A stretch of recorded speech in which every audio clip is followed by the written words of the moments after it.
The man was about to take his newlywed wife on their honeymoon, but on the way to the hotel, his wife suddenly seemed like a completely different person. She told her husband to turn left after 1 mile, where there was a sparsely populated scenic view. There's a hill straight ahead, just past those pines. Go up the hill. How in the world did you know? Never mind. Matt was completely confused, but still followed what his wife said. After turning left along the road, Sally said Eagle Cliff was ahead and to watch out for a tree barrier in the middle, but they had never been here before. Matt was forced to pull over by the roadside, and Sally suddenly pushed open the car door and ran out. He hurriedly chased his wife to the edge of the cliff, wondering what was wrong with her. Sally said nothing, searching for something, giving Matt a strange, unfamiliar feeling. Who are you? Oh, come on, Sally, stop kidding. Will you please take your hands off me? Before Matt could react, Sally suddenly shook off his hand, ran back into the car without looking back, then started the engine and drove away. Matt couldn't understand what was going on, but one thing was obvious: Sally's voice was different. That night, he told the police everything. His wife had never been here before, so how could she know what was around? And she couldn't drive at all, yet now she could drive the car away. Too many things couldn't be explained. At that moment, the police were surprised to see that the lights of the Wharton house were on, and Matt's car was parked in front of the house, even though no one had lived there for a long time. The police had a deep impression of this place. Just a few weeks ago, a girl had jumped from Eagle Cliff and ended her life. Her face was completely unrecognizable, and she could only be identified by her teeth. Hearing this, Sally rushed out to argue that there had been no suicide there, then grabbed the police and kept emphasizing it. I didn't jump. I was murdered. I was murdered. I was murdered. I was murdered. Matt didn't know what to do. Given the situation, the police took her to the hospital. Sally remained extremely emotionally agitated and could only be put to sleep using sedatives. Matt angrily found the doctor, but he had no solution either. Every time Sally woke up, she tried to escape. This was the only way to barely control her. Otherwise, she would have to be put in a straitjacket. Judging from the current situation, Sally did not belong to any known mental disorder, and they had no way to treat her specifically. Hearing this, Matt wanted to change hospitals, but the doctor did not stop him and frankly said it would be useless anyway. Sally's voice and personality had both changed. He then turned on the recorder. She kept denying her identity. My name is Karen, you know that. Alex, please, why won't you help me?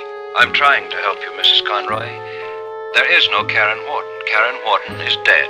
Karen Wharton committed suicide. No! Every time this topic came up, Sally would become extremely irritable, insisting that she had been murdered and repeatedly begging the doctor for help. Seeing this, the nurse wanted to give her another sedative, but Sally suddenly calmed down and explained that she was Karen. She even detailed her birth date, her parents' names, and how her father had died of pneumonia. When Sally mentioned that his wife had drowned while picnicking near a lake, the doctor was stunned. Sally then mentioned that 4 years ago, he had proposed to her at a dance party. Hearing this, the doctor was completely shaken and then asked the nurse to leave, asking who had killed her. Sally gave the name Adam, because she had refused to divorce him. The doctor had never heard that she was married, but they had actually been secretly married. Her mother had not approved of their relationship, but she had not listened. After Adam learned that his father had left him no inheritance, he lost interest in her. Then why didn't you give him a divorce? Because I loved him.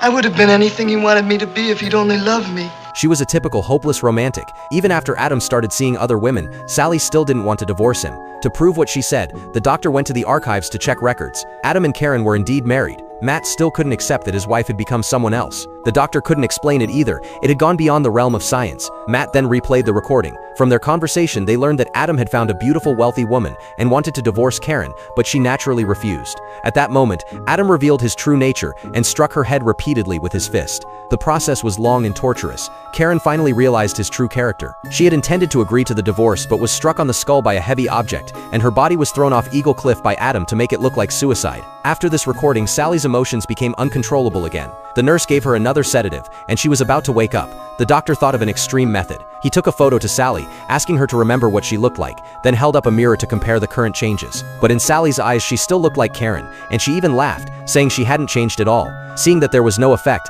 the doctor could only take her away. While no one was disturbing the room, Sally quickly dialed a number. A woman on the other end of the phone immediately burst into tears because she recognized her daughter's voice. The woman hurried to the hospital and pushed open the door, only to see a strange woman suddenly rush over and hug her, begging her mother to believe her. Treating me like I'm insane. Mother, please help me.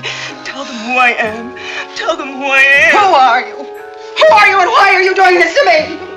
Why are you doing this to me? Seeing someone impersonating her deceased daughter, the woman's anger was understandable. But after the two separated, she calmly realized that the person was indeed Karen. Her voice was exactly the same, but her daughter had clearly died. What was her purpose in returning? At that moment, a nurse came to inform them that Sally had run away.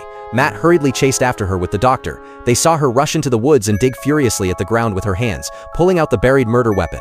This was the heavy object that had killed Karen. Her mental state began to become unstable. The three quickly returned to the hospital. The doctor decided to take the weapon to the police. As for the woman in Matt's arms, he really couldn't think of any solution. Unexpectedly, at that moment Sally suddenly woke up as if from sleep and returned to her usual calm personality. She looked at the doctor sitting beside her and asked in confusion what had happened. Not now. Oh, we got lost for a while, but we're all right now. Karen disappeared without explanation, just like when she suddenly possessed Sally's body, no longer haunting this sweet couple. She revealed the truth of the suicide and Adam's cruel actions, while the weapon in the doctor's hand became the key evidence to convict Adam. There are thousands of cases of possession in the records.